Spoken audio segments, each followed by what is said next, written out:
بسم الله الرحمن الرحيم والصلاة والسلام على أشرف المرسلين. Salam alaikum, bonjour tout le monde. Aujourd'hui, on va voir ensemble une autre vidéo, toujours في module capteur et mesure en télécommunication. C'est une vidéo illustrative pour bien comprendre la notion du capteur. Je vous laisse avec la vidéo, bien sûr. Un capteur est un composant qui permet de nous renseigner sur un phénomène physique en le restituant sous la forme d'un signal électrique. Les phénomènes physiques observés peuvent être de nature très variée. On peut par exemple détecter le contact d'un portail qui se referme avec un capteur de fin de course, ou bien mesurer une vitesse avec le capteur de vitesse d'un radar mobile, ou encore détecter un mouvement avec le détecteur infrarouge d'un système d'alarme. Il s'agit là de phénomènes facilement observables, mais on peut aussi détecter ou mesurer tout ce qu'on ne peut pas voir, comme par exemple la chaleur, la pression d'un liquide ou d'un gaz, la lumière, le taux d'humidité dans la terre, la présence de certains gaz comme le CO2, le bruit, et on pourrait poursuivre cette liste encore très longtemps. Il existe des capteurs pour presque tout. Intéressons-nous à la chaleur. On va voir qu'il est possible d'observer cette grandeur physique de plusieurs façons. On va d'abord prendre l'exemple du thermostat bimétallique. Il fonctionne grâce à la dilatation d'un bilame. Un bilame, c'est quoi? C'est l'assemblage de deux lames métalliques faites dans deux métaux différents, par exemple en acier et en cuivre. Le volume des métaux augmente sous l'effet de la chaleur. On appelle ça la dilatation. Comme notre lame est faite de deux métaux différents, elle va davantage se dilater côté cuivre et donc naturellement se déformer en présence de chaleur. Voici une application de ce type de capteur. Il s'agit d'un système d'alarme incendie. En présence de chaleur, le bilame se déforme et va venir fermer le circuit électrique. Le courant va alors pouvoir circuler depuis les piles vers la sonnette électrique. On remarque la présence d'une vis de réglage qui va permettre de régler la sensibilité du système et donc la température de déclenchement. Ce capteur est capable de détecter si une température est atteinte en laissant passer ou non le courant. On le retrouve couramment dans des objets chauffants comme un four ou un grille-pain par exemple. Il a un fonctionnement binaire. On pourrait dire aussi oui, non, tout ou rien, on-off. On l'appellera un capteur détecteur. Pour observer la chaleur, on peut aussi utiliser une thermistance. C'est un composant fait à partir de matériaux qu'on appelle semi-conducteurs et dont la résistance électrique varie en fonction de la température, c'est-à-dire qu'elle laissera plus ou moins passer un courant électrique si on la place dans un circuit. J'ai réglé un multimètre en mode ohmmètre. J'ai branché dessus ma thermistance et maintenant j'approche une source de chaleur et j'observe le résultat. On remarque que la résistance électrique diminue lorsque la chaleur augmente. Mon appareil affiche une valeur pour chaque température. Comme le fabricant me donne la correspondance entre résistance et température, je peux mesurer précisément une température. La sortie de ce type de capteur varie en fonction de la mesure d'une grandeur. On l'appelle un capteur de mesure. Un capteur sert à acquérir une information, et bien souvent, il sera utilisé avec une carte programmable. Prenons l'exemple d'un détecteur de mouvement que l'on raccorde à une carte Arduino. Les fils rouges et noirs permettent d'alimenter mon capteur en 5 volts, et je récupère le signal qu'il délivre sur la sortie 8 grâce au fil vert. J'ai aussi branché un voltmètre pour mesurer la tension de ce signal. On peut voir maintenant la valeur qui est lue par la carte programmable et son évolution dans le temps. On remarque que lorsque le capteur détecte un mouvement dans la zone de détection, la tension du signal passe à 5 volts et la valeur lue par la carte programmable est 1. Lorsqu'aucun mouvement n'est détecté, la tension passe à 0 volts et la carte affiche 0. On appelle ce type de signal, qui peut prendre deux valeurs, un signal logique.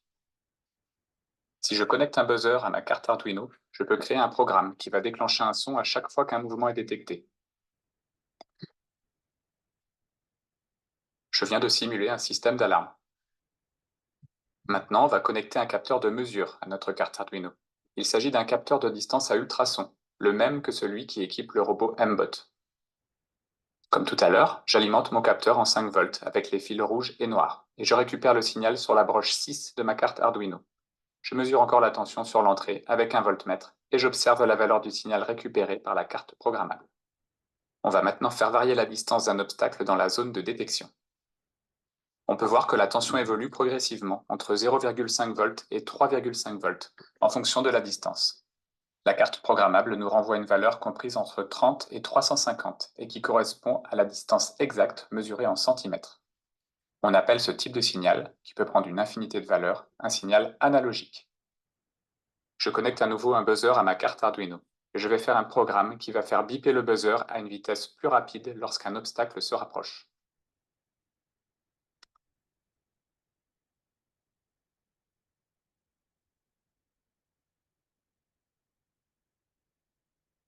Je viens de simuler le radar de recul d'une voiture. Voilà donc un petit bilan de ce qu'il faut retenir à propos des capteurs. Un capteur permet d'acquérir une information. On a d'un côté les détecteurs, qui fournissent un signal logique, et de l'autre les capteurs de mesure, qui délivrent un signal analogique. Si on veut aller encore plus loin, on peut s'intéresser à la nature exacte du signal créé par notre capteur à ultrasons. On a vu qu'il s'agissait d'un signal analogique. On va brancher un oscilloscope à la place du voltmètre, qui va nous permettre d'observer l'évolution de la tension sur une très courte période de temps. Ici, on voit à l'écran ce qui se passe à chaque dixième de seconde. On voit qu'en réalité, notre signal analogique est une succession d'impulsions de valeur 5 volts. C'est la durée des impulsions qui varie, et qui va donc faire varier la valeur moyenne lue par le voltmètre. On appelle ça la modulation de largeur d'impulsion. Mais c'est pour nous hors programme, ce sujet sera abordé au lycée. On a terminé avec cette vidéo. On passe maintenant à quelques définitions théoriques.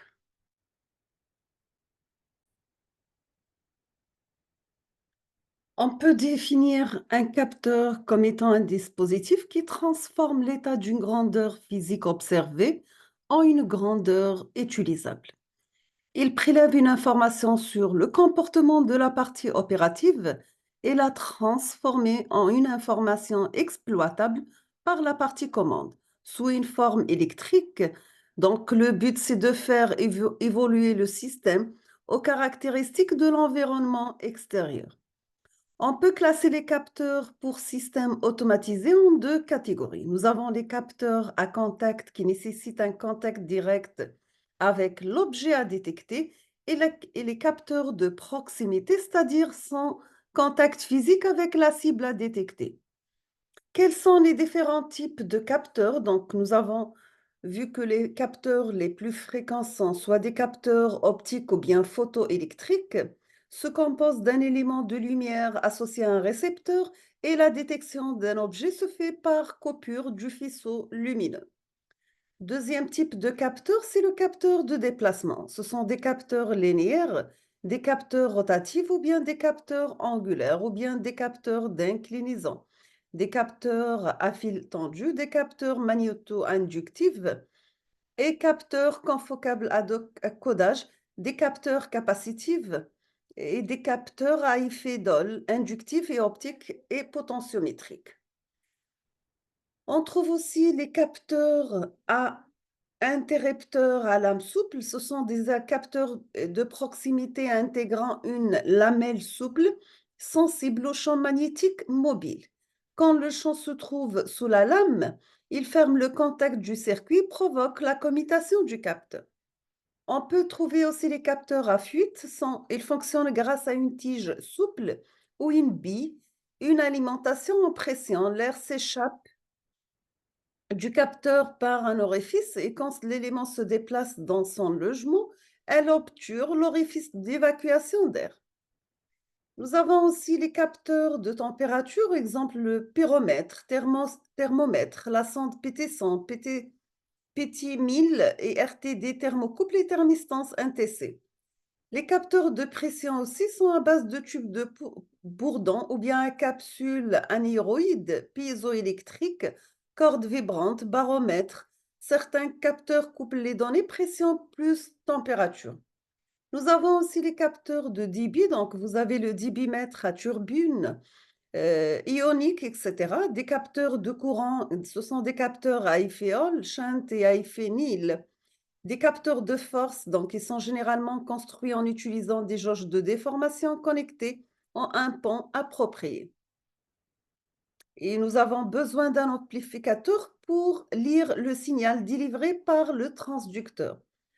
Nous avons aussi les capteurs solaires ou bien de lumière. C'est un module photovoltaïque qui fonctionne comme un générateur électrique de courant continu en présence de rayonnement solaire constitué d'un ensemble de cellules photovoltaïques reliées entre elles électriquement pour notamment les centrales solaires photovoltaïques, les photodiodes, phototransistors, les capteurs photographiques, etc. À titre d'exemple de capteur de son, nous avons le microphone, l'hydrophone. Pour les capteurs de position, nous avons le gyromètre, gyroscope, MEMS, centrale inertielle, inclinomètre, etc. Pour le choix du capteur, donc tous les capteurs présentent deux sections distinctes. Une première qui a pour rôle de détecter ou mesurer un événement et la deuxième partie qui a rôle de traduire un événement en un signal compréhensible par un système d'acquisition et de contrôle. Pour choisir correctement un capteur, il faut délimiter les principales caractéristiques nécessaires à l'application soit en se basant sur les caractéristiques mécaniques, qui peut être la géométrie, l'échelle, l'étendue, le montage, l'entrefer, ou bien les caractéristiques électriques. Nous avons la résolution, la répétabilité, la linéarité, la précision, la rapidité, le type de signal de sortie, l'alimentation et l'interface. Pour les caractéristiques de fonctionnement, nous avons la gamme de température, l'indice de protection, la vulnérabilité au DES décharge électrostatique, la norme ATEX, ce sont des capteurs isolés électriquement pour les environs explosifs, et la résistance au choc et vibration. Donc, nous sommes arrivés à la fin de cette partie. Je vous remercie infiniment pour votre attention et à la prochaine vidéo, Inch'Allah. Merci.